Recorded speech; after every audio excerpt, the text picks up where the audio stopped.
ആയതുകൊണ്ടാണ് ഈ റോഡ് ഇത്രയും തിരക്കില്ലാതിരിക്കുന്നത്. നമ്മൾ സമയം ഒരു 7:45 ആയപ്പോൾ നമ്മൾ സ്റ്റാർട്ട് ചെയ്ത് അറൗണ്ട് 8 o'clock ആയി. സോ എന്താ പറയുക, ഈ ഒരു ടൈം ആയതുകൊണ്ടാണ് കുറച്ചുകൂടി ഒരു ഹാഫ് ആൻ അവറും കഴിഞ്ഞാൽ റോഡിലെ ട്രാഫിക്കിൻ്റെ ഈ സ്ഥിതി മാറും. കാര്യം ഡെയിലി കമ്മ്യൂട്ടേഴ്സ് ഓഫീസ് പോകുന്നവരെല്ലാവരും ഇവിടെ വരും. ബസ്സുകളുണ്ടാവും, സ്കൂൾ വണ്ടികളുണ്ടാവും, അങ്ങനെ ഒരുപാട് കാര്യങ്ങളുണ്ടാവും. സോ വണ്ടികളുടെ എണ്ണം കൂടും, ബ്ലോക്കായി തുടങ്ങും. അതിനു മുമ്പ് എത്ര വേഗം നമ്മുടെ ഓഫീസിലേക്ക് എത്തുക എന്നുള്ള പ്ലാനിലാണ് ഞാൻ നേരത്തെ ഇറങ്ങുന്നത്. പക്ഷെ എന്താണെന്നറിയില്ല, ഡെയിലി ഓഫീസിൽ പോകാൻ ഇരിക്കുമ്പോഴത്തേക്കും നല്ല ലേറ്റാണ്. എന്തായാലും ലേറ്റ് ആവും. അടുത്താണല്ലോ, ഓഫീസിൻ്റെ അടുത്താണ് താമസിക്കുന്നത്. സോ അന്ന് ഓഫീസിൽ ഇപ്പോൾ ഇറങ്ങുമ്പോൾ ലേറ്റ് ആയിരിക്കും. പക്ഷെ ദൂരെ ഇറങ്ങുമ്പോൾ നമ്മൾ നേരത്തെ പ്ലാൻ ചെയ്യും. ബ്ലോക്ക് ആണെങ്കിൽ എന്ത് ചെയ്യും എന്നുള്ളൊരു ആങ്സൈറ്റി പ്ലാൻ ഉള്ളതുകൊണ്ട് നമ്മൾ നേരത്തെ ഇറങ്ങും പുറത്തേക്കാണ്.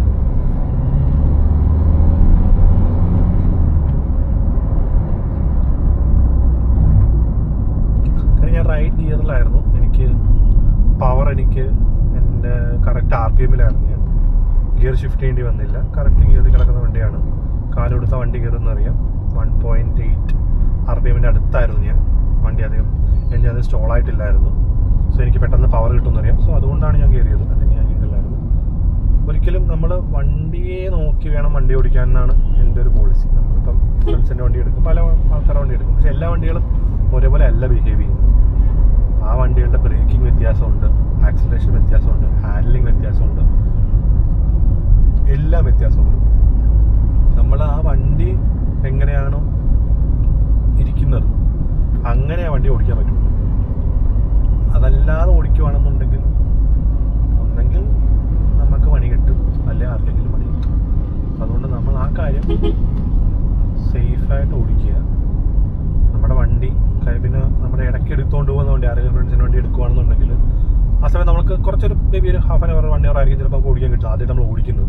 സോ അതിനകത്ത് നമ്മൾ പണ്ട് നമ്മുടെ വണ്ടി ഇങ്ങനെ ഓടിച്ചിരുന്നു എന്നും പറഞ്ഞ് ഓടിച്ചാൽ ചിലപ്പോൾ ആ വണ്ടി അങ്ങനെയാണെന്ന് ഒരു നിർബന്ധവും ഇല്ല. ചേട്ടന് പോവായിരുന്നല്ലോ, പോയില്ലേ? അല്ല, വണ്ടി ഉണ്ടായിരുന്നു. അപ്പം അങ്ങനെ ഓടിച്ചാൽ നമുക്ക് എന്താ പറയുക, ശരിയാവില്ല.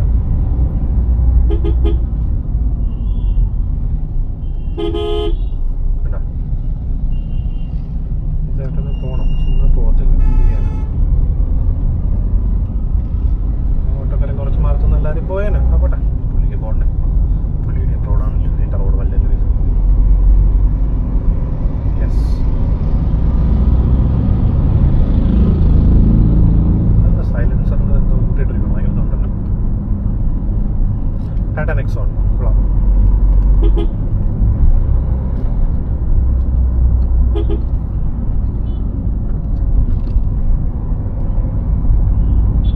നെക്സോൺ ചേട്ടാ പോട്ടെ.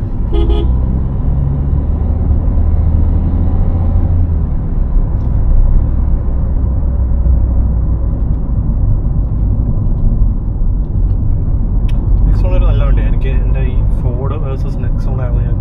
ഞാൻ വണ്ടി എടുക്കാൻ നോക്കിയപ്പോഴത്തേക്ക് എനിക്ക് 3 വണ്ടിയായിരുന്നു ഓപ്ഷൻസ് ഉണ്ടായിരുന്നത്. 1 ഫോർഡ് ഇക്കോസ്പോർട്ട്, 2 എനിക്കുണ്ടായിരുന്നത് നെക്സോൺ, പിന്നെ ഡീസലാണ് ഞാൻ നോക്കിയിരുന്നത്. പിന്നെ നോക്കിയിരുന്നത് സോണറ്റ് ഓട്ടോമാറ്റിക് ഉണ്ടായിരുന്നു. Automatic top converter. DCT ഉണ്ടായിരുന്നു. DCT അല്ല, സോറി, DCT അവരുടെ പെട്രോൾ എഞ്ചിൻ്റെ ഗിയർ. ഈ 3 മോഡലാണ് ഞാൻ നോക്കിയിട്ടുണ്ടായിരുന്നത്. സോ എനിക്കതിൽ സോണറ്റ് എന്ന് ഭയങ്കര വെയിറ്റിംഗ് ടൈം ആയിരുന്നു. കാരണം സോണറ്റ് ലോഞ്ച് ചെയ്തിട്ടുണ്ടായിരുന്നു. ആൾക്കാർക്ക് എല്ലാ സോണറ്റും വേണം, അതുപോലെ വെയിറ്റിംഗ് ടൈം ആയിരുന്നു സോണറ്റിന്. എത്രയും സോണറ്റ് അപ്പോൾ ബുക്ക് ചെയ്ത് 6 മാസം 7 മാസമൊക്കെയാണ് അവർ പറയുന്നത്. പിന്നെ അവർ പറയുന്നത് നിങ്ങൾ ബുക്ക് ചെയ്തിട്ട് നിങ്ങൾ ഏതെങ്കിലും ഒരു കളർ വരുമ്പോൾ ഞങ്ങൾ പറയാം സാർ, അത് നിങ്ങൾ എടുത്തു. ഒരു വണ്ടി എടുക്കുമ്പോഴത്തേക്ക് നമുക്ക് ഇഷ്ടമുള്ള കളറല്ല. ആദ്യമായിട്ട് വണ്ടി എടുക്കുമ്പോൾ നമുക്ക് ഇഷ്ടമുള്ള കളറല്ലേ നമ്മൾ എടുക്കാൻ പറ്റുള്ളൂ.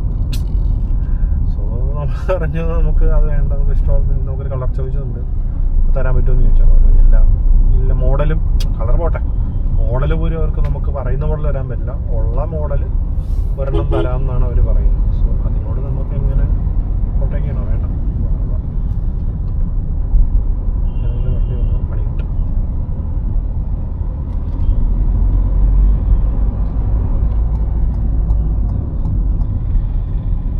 സോ അതുകൊണ്ട് പിന്നെ ഞാൻ സോണിൻ്റെ ടെസ്റ്റ് ഡ്രൈവ് പോലും കിട്ടിയില്ല. അതിനുശേഷം ഞാൻ നെക്സോൺ ഓടിച്ച് നോക്കിയിട്ടുണ്ട്. നെക്സോൺ എനിക്ക് എല്ലാവർക്കും ഇഷ്ടമാണ്, നല്ല വണ്ടിയാണ് നെക്സോൺ. ബട്ട് എനിക്കെന്തോ സെറ്റായില്ല, ഹാൻഡ്ലിങ്ങോ എന്തോ സെറ്റായില്ല എനിക്ക്.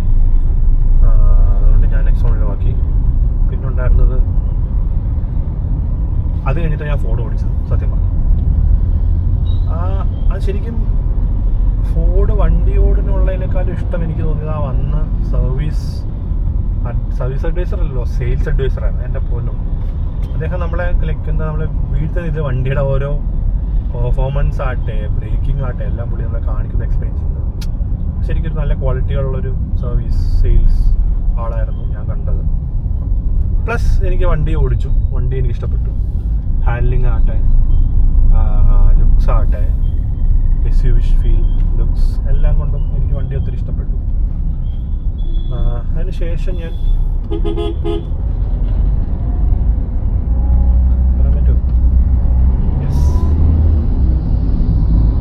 താങ്ക് യു ചേട്ടാ.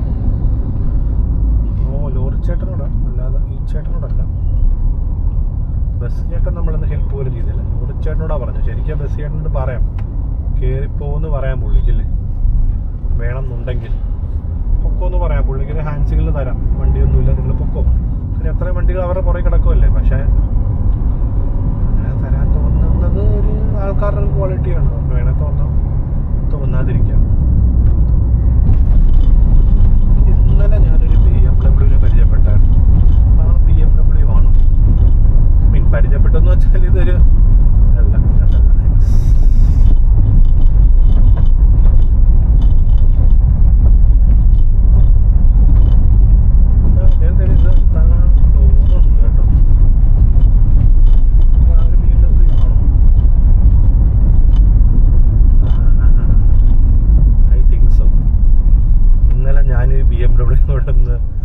രാത്രി തിരിച്ചിങ്ങോട്ട് വരുന്ന വഴി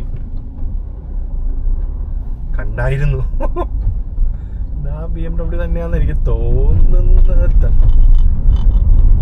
ഉറപ്പില്ല. 32 വന്ന ഒരു X രാത്രിയായിരുന്നു, X1 ആയിരുന്നു എന്നാണ് എൻ്റെ ഓർമ്മ.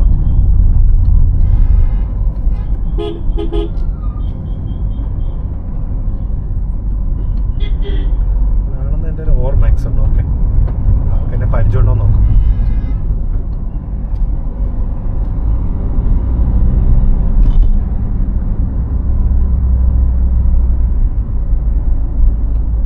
ഇന്നലെ രസമായിരുന്നു.